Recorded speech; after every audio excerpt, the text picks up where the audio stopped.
Isaiah chapter 65, verse 13. Therefore, thus says the Lord Yahweh, behold, my servant shall eat, but ye shall be hungry. Behold, my servant shall drink, but ye shall be thirsty. Behold, my servant shall rejoice, but ye shall be ashamed. I want to give all praises and honor to Yahweh, Bahashem, Yahushai, Bahashem, Rakah, Kudash, forgive me the spirit, to do this lesson. This lesson is going into a testimony that happened about 15 to 16 years ago, okay, that has to do with the spirit of what I'm reading, okay, because the scripture is referring to Jacob's trouble, all hell breaking loose, the store shut down, okay, there's no access to food, and you have to depend on the Lord, okay, and miracles and divine intervention from Yahweh Bashem Yahushai, all right? But the point is, even before Jacob's trouble, you have to believe, okay, that the Lord is going to come through for you no matter what, okay? Period, man. Your belief is not just about Jacob's trouble. Your belief in this grace period is to build your belief from glory to glory, okay, your faith from glory to glory, leading up to Jacob's trouble, okay? So you're exercising your mind within the spirit. Okay? We have to understand that. We were not called to this truth to not believe. You were called to believe. Okay? The ones that sincerely believe. You were called to believe. Okay? You wasn't called to this truth to have no faith.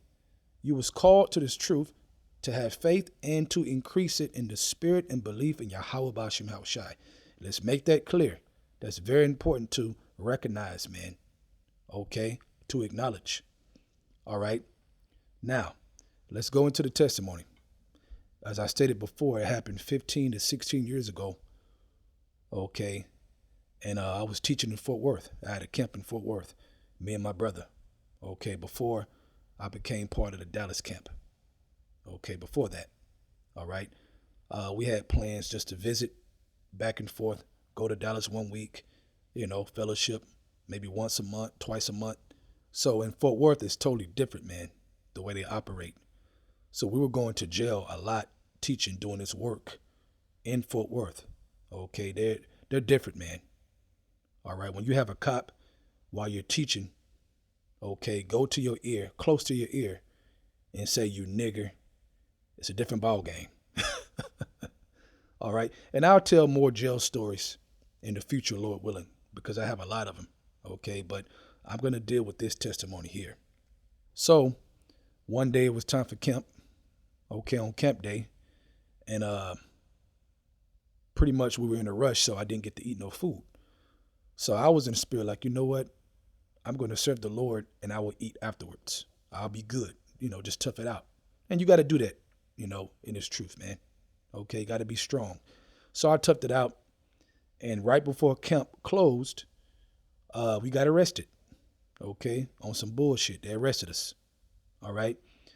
And when I went to jail, and I think hours later, I went to go see the judge.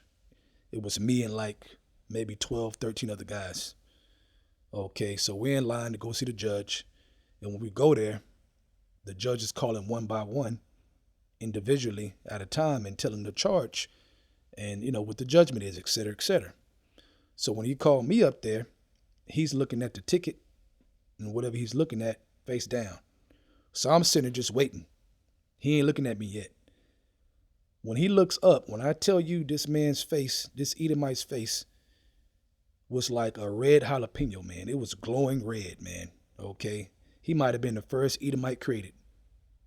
Okay. When we read, that's Esau right there. That's how he looked. It was that red. Never seen it that red before.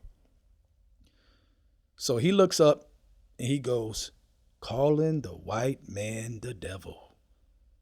Now, all the guys that came to see the judge are behind me. And you can tell they're like, okay, what's going on?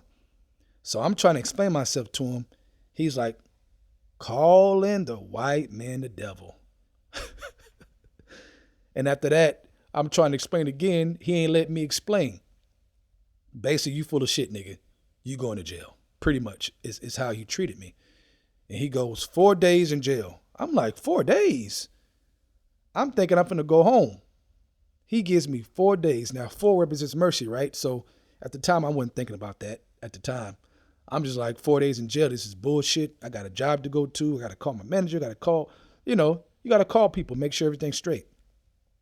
So my heart's beating fast. I'm pissed off. And you can tell the other guys, they knew it was bullshit. They knew it. Like, they knew this was bullshit. And they said, so you only here because you were teaching? Oh, man, they did you wrong, man. That's messed up. Jake talking. So after that got done, we all went back to the cell that we came from. And now I'm waiting to be transferred to Mansfield jail to sit out those 4 days. So we're waiting on the van.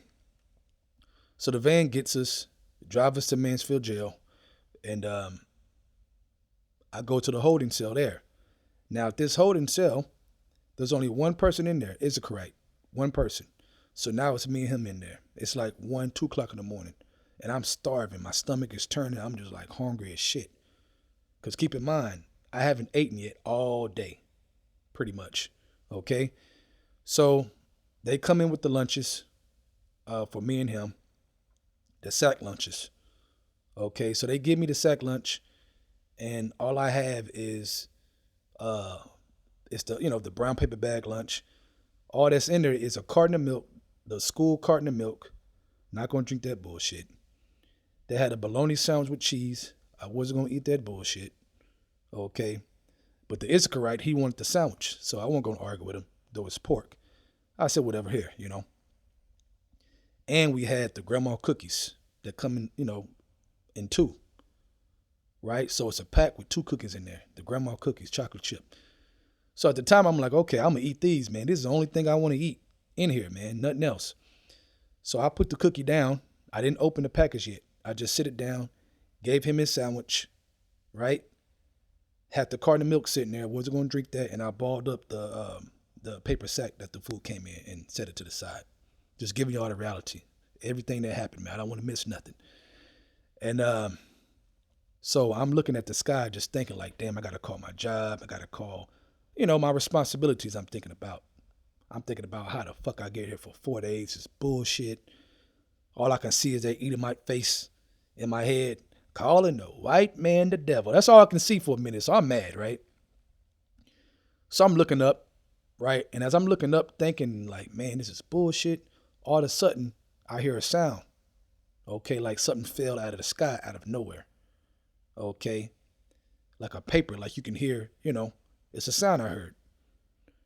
And when I looked down, the grandma cookies, it had doubled.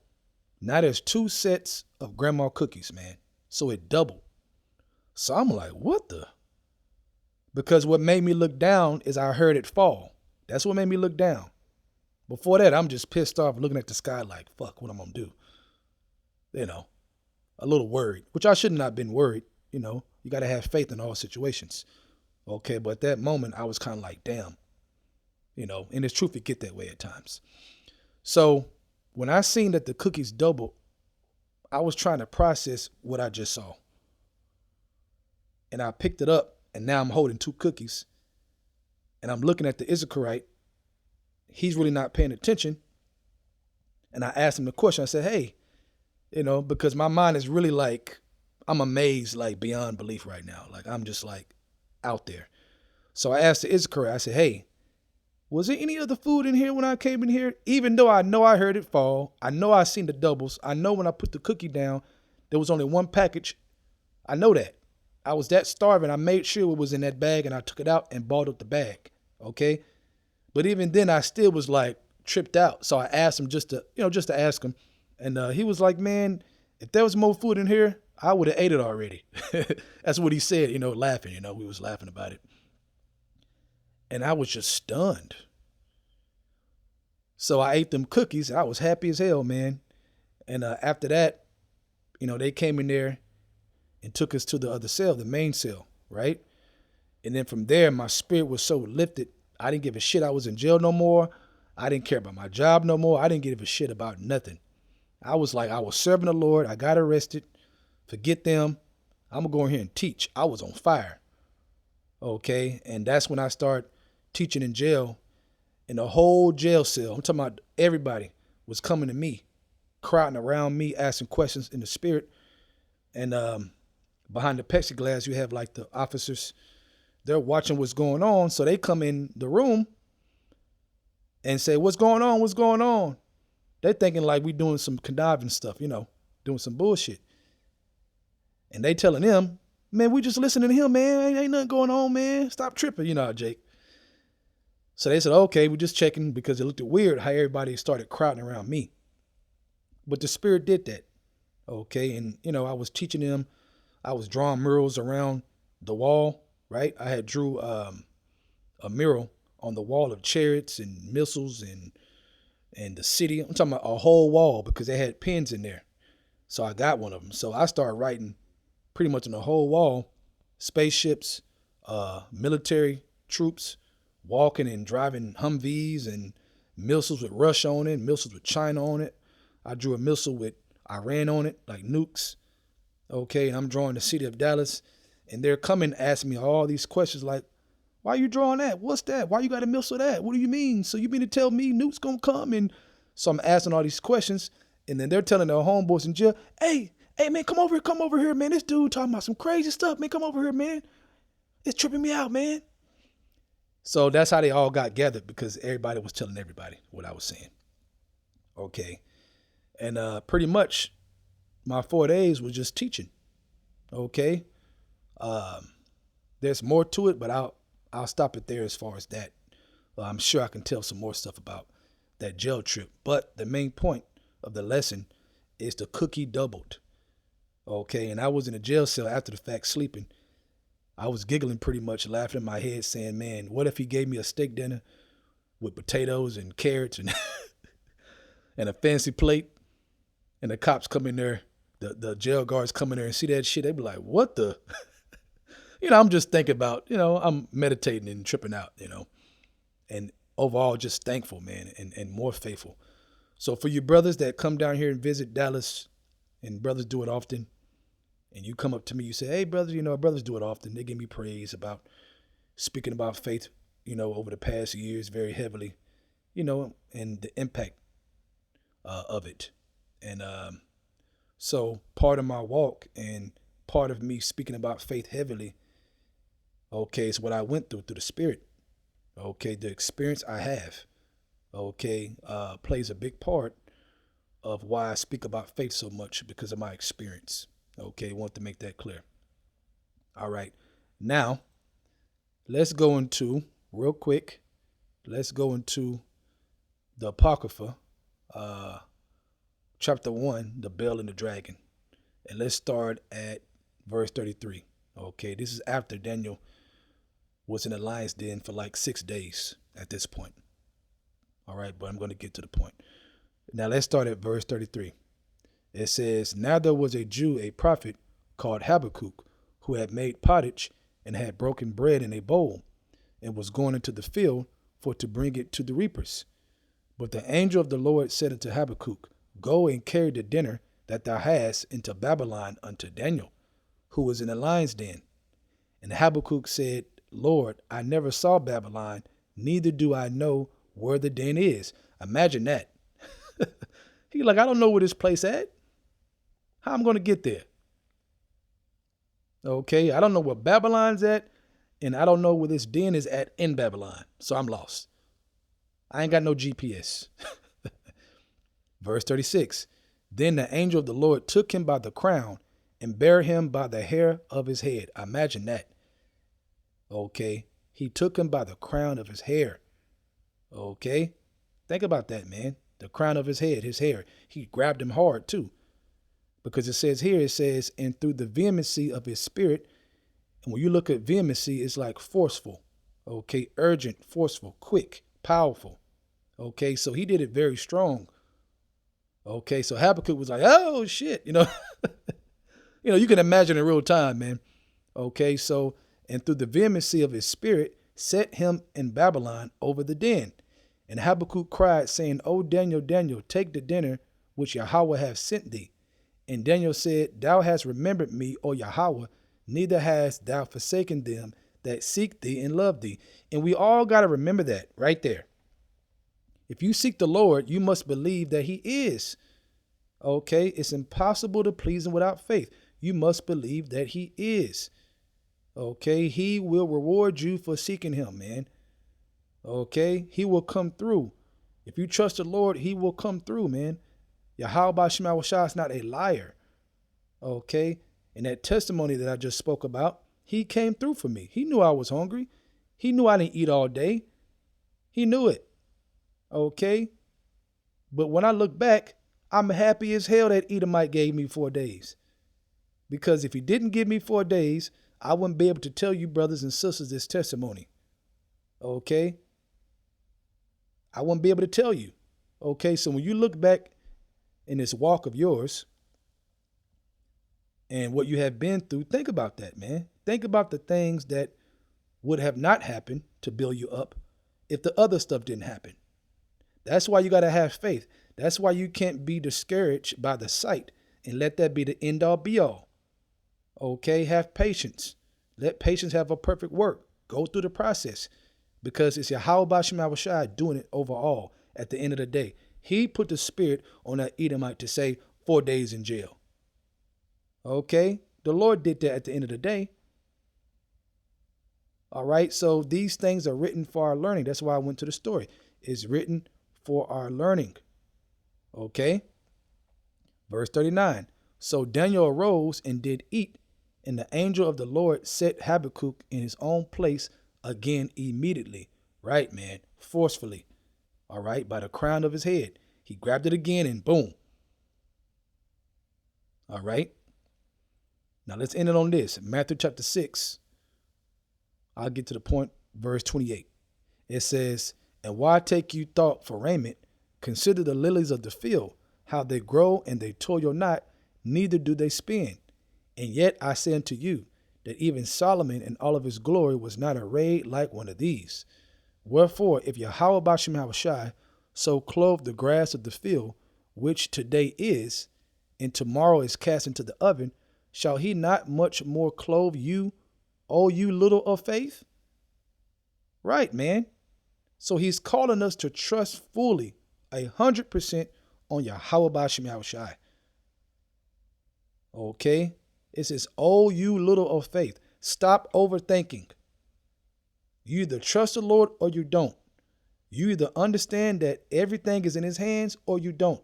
You either understand Yahweh Shem Yahushua, if he be for you, who could be against you? You either understand that or you don't. Okay? You either understand Psalms 34:7, the angels encamped around him that fear him to deliver you from your troubles. Either you understand that or you don't. Okay, we have to grow glory to glory. We got to take, a tighter grip on this, man. Verse 31. It says, therefore take no thought saying, what shall we eat? Or what shall we drink? Or withal shall we be clothed? For after all these things do the Gentiles seek. For your heavenly Father, Yahweh, knoweth that you have need of all these things. Right. Okay, so the Lord knew I needed to eat something.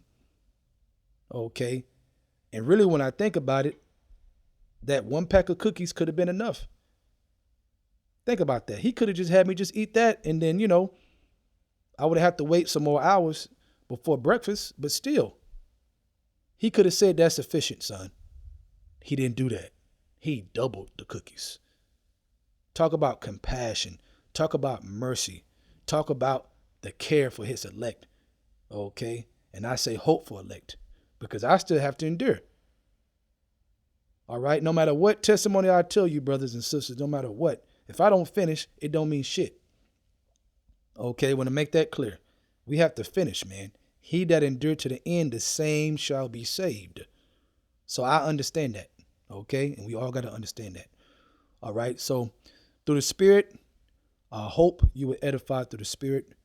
Okay? And Lord willing, if the Spirit's on me to tell more of these testimonies and more jail stories, I will. Oh, I don't want to leave this out. So it took me 7 years to tell anybody this story. Okay? This testimony, by the way. It was me and Eliah Shawamba in his backyard. We were just sitting, chilling, talking, and I got real quiet. I said, man, something I got to tell you. He was like, what? And I was like, but it's going to be up there, man. It's going to be up there. I ain't told nobody yet. Okay, at this point, I'm already in the camp in Dallas. Okay, I left Fort Worth. I was going to jail too much, so the Spirit had a word, just stay in Dallas. Okay, just join Dallas, and that's what I did. Again, this was 15, 16 years ago, something like that. So yeah, I told him that, and I remember his face. He was like, damn. Oh, he was like, damn, that's, ooh, shit. He had that funny look on his face. Anybody know Yahshua, y'all know what I'm talking about. But yeah, so that's when I first told it before I did, that's the first person I told. Just throwing that out there through the Spirit. But hope you guys were edified, you brothers and you sisters that are sincere. So I want to give all praises and honor to Yahweh, by Hashem Yahushai, by Hashem Kakadash. Forgive me the Spirit to do this testimony. Double honors to the elders of Great Millstone. And shalom to you, Akim out there that's doing the truth and sincerity. Shalom.